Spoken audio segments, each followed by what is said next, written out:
wa Daktari Samia pale Tanga.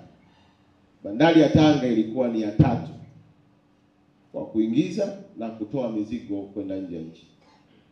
Lakini Daktari Samia ameweka uwekezaji wa bilioni 400. Umeifanya bandari ya Tanga imekuwa ya 2.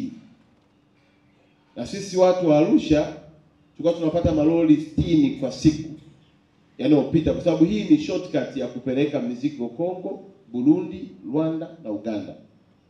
Na matokeo yake sasa tumetoka kwenye malori 60 kwa siku tumekwenda kwenye malori 600 kwa siku.